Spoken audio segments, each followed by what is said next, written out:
Student, आप सभी लोगों का अपना YouTube channel Rathore education point में बहुत बहुत स्वागत है। चलिए आज हम लोग पारा मेडिकल परीक्षा 2022 एंट्रेंस एग्जाम का सबसे इंपॉर्टेंट सीरीज समान ज्ञान लेकर आ गए हैं। 2022 में बिल्कुल आने वाला प्रश्न, मोस्ट वीवीआई प्रश्न लेकर आए हैं, ऑब्जेक्टिव टाइप। तो चलिए एक एक कर करके सभी प्रश्नों को समझते हुए आगे बढ़ेंगे। और एक और सूचना है आप सभी लोगों के लिए कि 15 तारीख से आप लोग फॉर्म फिल कर सकते हैं। ऑफिशियल नोटिस जारी हो चुका है, इस पर मैं एक वीडियो बना दूंगा, ठीक है। तो चलिए आज का क्लास शुरू करते हैं। 15 तारीख से फॉर्म फिल होगा पारामेडिकल का, इसलिए जो लोग अभी तक नोट्स नहीं लिए हैं तो ले लीजिएगा। चलिए शुरू करते हैं। पहला क्वेश्चन है हमारा, समझिएगा। भारतीय संविधान ने भारतीय नागरिकों को कितने मौलिक अधिकार प्रदान किए हैं, यानी फंडामेंटल राइट्स? बताइए, भारतीय संविधान ने भारतीय नागरिकों को कितने मौलिक अधिकार प्रदान किए हैं? सही जवाब होगा ऑप्शन सी 6, याद रखिएगा 6। चलिए नेक्स्ट प्रश्न है, सेकंड नंबर प्रश्न। इसका पीडीएफ आप लोगों को टेलीग्राम पे मिल जाएगा, टेलीग्राम से सभी लोग जुड़ जाएंगे। सेकंड नंबर प्रश्न है, 14 वर्ष से कम आयु के बच्चे, समझिएगा, जिनका उम्र 14 साल से कम है, यानी 14 साल से छोटे हैं। तो 14 वर्ष से कम आयु के बहुत से गरीब बच्चे होते हैं जो बहुत गरीब होते हैं, गरीब परिवार से, तो पटाखा बनाने वाले कारखाने में काम करते हैं। इन कारखानों में बच्चों को काम देने से किस मौलिक अधिकार का उल्लंघन होता है, यानी फंडामेंटल राइट्स का उल्लंघन होता है? बताइए। सही जवाब होगा ऑप्शन बी, शोषण के विरुद्ध अधिकार। ये उन लोगों का अधिकार है कि आप 15 वर्ष से कम उम्र के बच्चों को आप काम में नहीं लगा सकते, अगर लगाएंगे तो आपके खिलाफ शोषण के विरुद्ध अधिकार है, यानी फंडामेंटल राइट्स का आप दुरुपयोग कर रहे हैं, गलत कर रहे हैं, इसलिए छोटे बच्चे को काम पे नहीं रखना चाहिए। देखते हैं ना। चलिए, लोकसभा कार्यकाल कितना होता है? ये प्रश्न हमें सबको पता है कि पता है, पर बहुत ही इंपॉर्टेंट प्रश्न है। लोकसभा का कार्यकाल है, बताइए। सही जवाब ऑप्शन सी हो जाएगा 5 साल का, याद रखिएगा। प्रश्न हल्का है पर प्रश्न आता है परीक्षा में। चलिए, भारत के राष्ट्रपति को पद की शपथ कौन दिलवाता है? बताइए, भारत के राष्ट्रपति को पद की शपथ कौन दिलवाता है? बताइए। सही जवाब हो जाएगा ऑप्शन बी, सुप्रीम कोर्ट के मुख्य न्यायाधीश, सुप्रीम कोर्ट के मुख्य न्यायाधीश। चलिए नेक्स्ट प्रश्न चलेंगे। नेक्स्ट है, जनसंख्या के संदर्भ में भारत का विश्व में स्थान है? बताइए, जनसंख्या के हिसाब से भारत का कौन सा स्थान है? दूसरा। पहला स्थान पे है चीन, है ना, चीन। दूसरे स्थान पर है भारत। भारत की जनसंख्या वर्तमान में अभी 135 करोड़ लगभग होगा, है ना।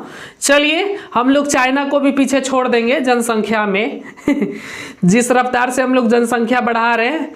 चलिए 6 नंबर प्रश्न है, पूंजीवादी अर्थव्यवस्था में, बताइए। पूंजीवादी आप पढ़े होंगे, पूंजीवादी अर्थव्यवस्था में क्या होता है? बताइए। तो इसमें जो होता है वो निजी व्यक्तियों के पास अधिकार होता है, इनमें से कोई भी अर्थव्यवस्था को नियंत्रित नहीं करता है। इसमें निजी भी, देखिए, राज्य के आर्थिक मामलों में हस्तक्षेप करता है नहीं, वित्त मंत्री अर्थव्यवस्था को नियंत्रित करता है नहीं, बैंकों का अर्थव्यवस्था पर नहीं, किसी का नहीं।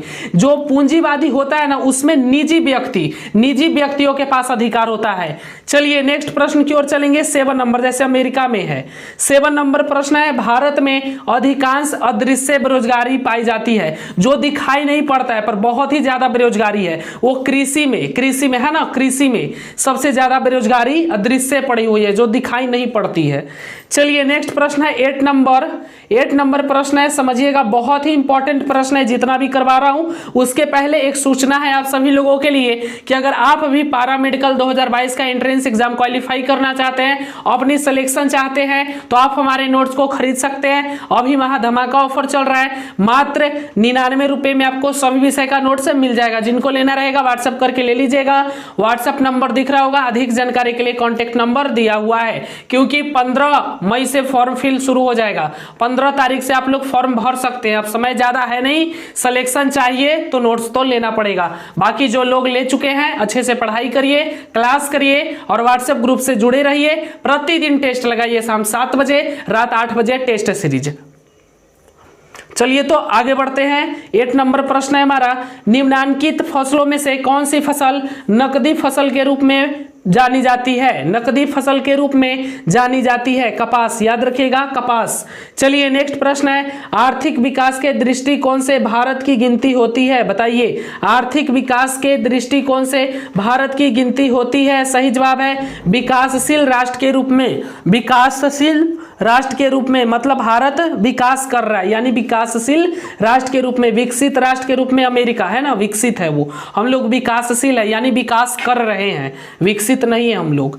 चलिए 10 नंबर है, भारत बाहुमल में आयात करता है, भारत बाहुल्य में आयात करता है, बताइए सबसे ज्यादा एलपीजी आयात करता है, एलपीजी सबसे ज्यादा भारत आयात करता है, लेता है।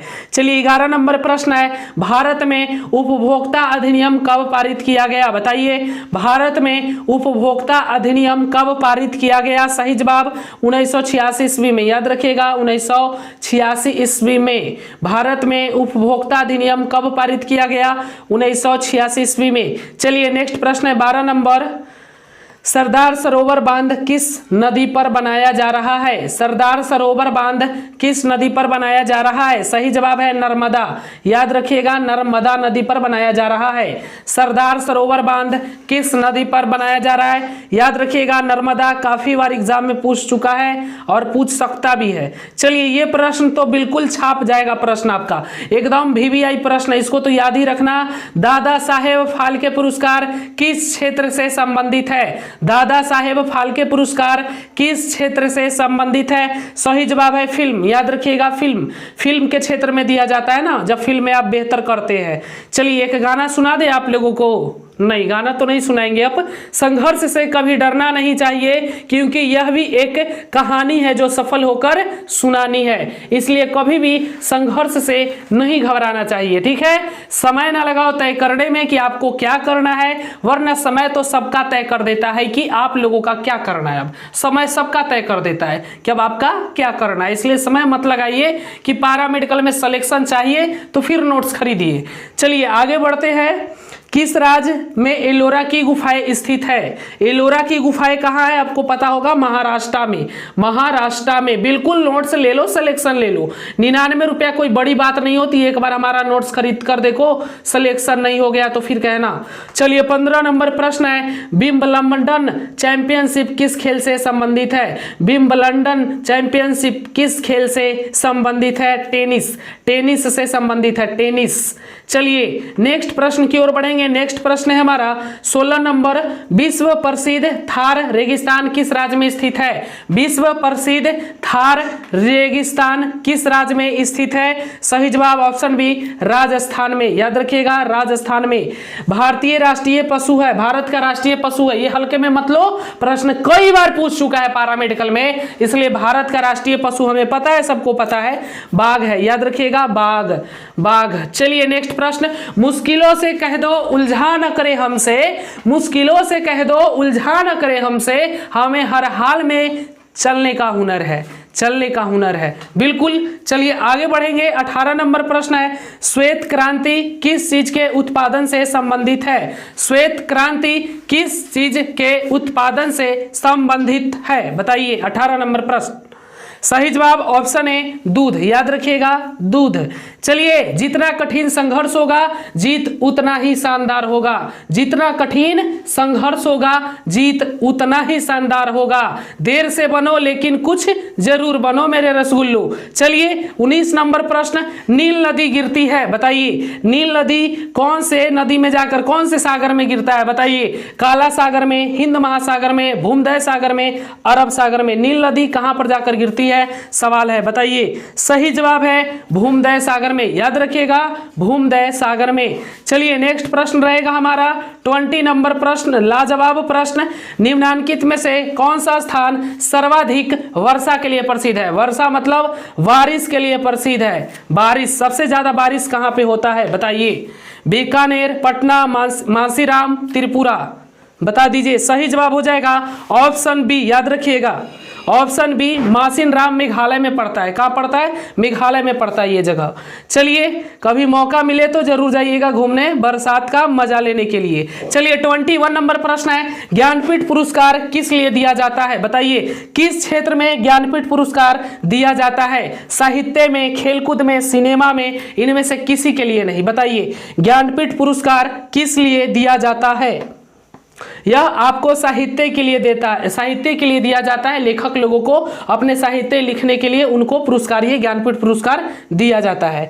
चलिए, भारत क्या है बताइए, भारत क्या है? एक गणराज्य है, एक संघराज्य है, एक धर्मनिरपेक्ष राज्य है, इनमें से सभी बताइए भारत क्या है? 22 सही जवाब इनमें से सभी। भारत एक गणराज्य भी है, एक संघराज्य भी है, यहाँ पे राज्य सरकार भी है और केंद्र सरकार भी है, इसलिए संघराज्य है। और भारत एक धर्मनिरपेक्ष राज्य भी है। ऐसे ही नहीं बोलते हम लोग, हम भारत के लोग हैं, भारत को धर्मनिरपेक्ष, तो भारत एक धर्मनिरपेक्ष राज्य भी है। आप लोग तो गाना क्या बोलते हैं, जनगण मन गाते हैं ना, उसमें बोलते हैं ना हम भारत के लोग, भारत को भारत से धर्मनिरपेक्षता के साथ, यानी सभी हो गया।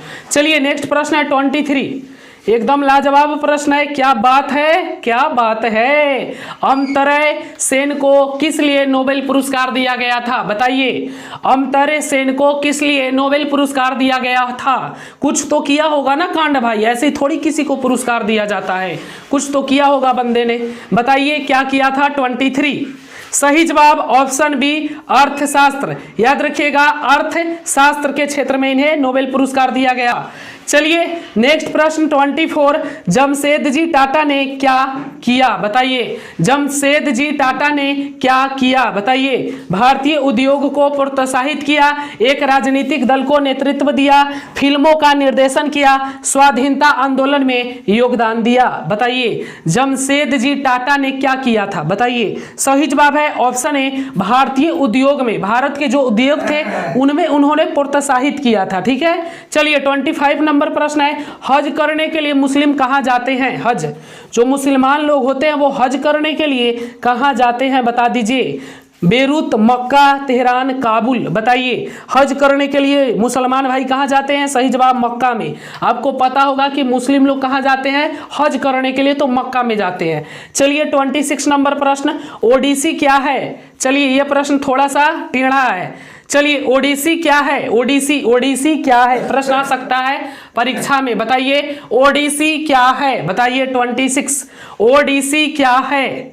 26 ओडिसी क्या है? सही जवाब एक नृत्य कला है। याद रखिएगा, एक नृत्य कला है। चलिए नेक्स्ट प्रश्न है 27, संथाल लोग कहाँ रहते हैं बताइए? संथाल लोग कहाँ रहते हैं? मैंने कल आर्ट्स वाले में भी पढ़ाया था, झारखंड में रहते हैं। ठीक है, झारखंड में रहते हैं। चलिए नेक्स्ट प्रश्न 28, विश्वनाथ आनंद क्या खेलते हैं बताइए? विश्वनाथ आनंद क्या खेल खेलते हैं? मुश्किलों से कह दो उलझा न करे हमसे, मुश्किलों से कह दो उलझा न करे हमसे, हमें हर हाल में जीने का हुनर है, हमें हर हाल में जीने का हुनर है। चलिए तेरा रोता हुआ चेहरा भी मुस्कुराएगा, बस तू सब्र रख, वक्त तेरा भी आएगा, वक्त तेरा भी आएगा। जिंदगी में हर तूफान नुकसान करने ही नहीं आता, कुछ तूफान रास्ता साफ करने भी आता है, रास्ता साफ करने भी आता है। संघर्ष से कभी डरना नहीं चाहिए,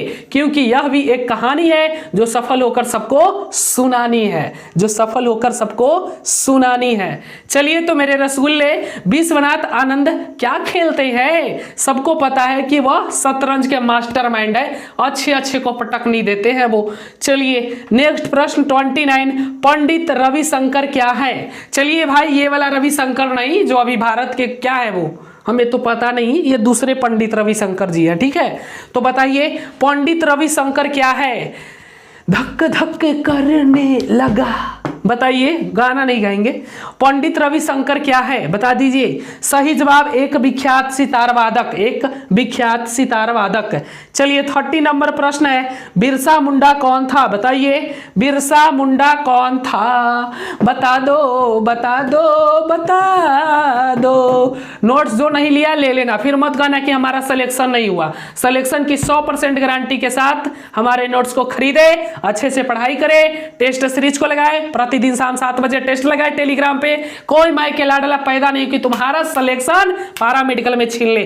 पैरामेडिकल में चाहिए सिलेक्शन तो लेना पड़ेगा हमारा नोट्स 99 रुपए में, ले लेना सब रसगुल्ला। चलिए, बिरसा मुंडा कौन था? बिरसा मुंडा कौन था? एक जनजाति विद्रोही, एक जनजाति विद्रोही था। ठीक है, तो चलिए आज के क्लास को यहीं पे समाप्त करते हैं। आप लोग बताना कि आज का क्लास कैसा लगा। ठीक है, बाकी हम मिलते हैं कल, तब तक के लिए हंसते रहना है, हंसाते रहना है, आगे बढ़ते रहना है, तबाही मचाते रहना है। जय हिंद, जय भारत, वंदे मातरम।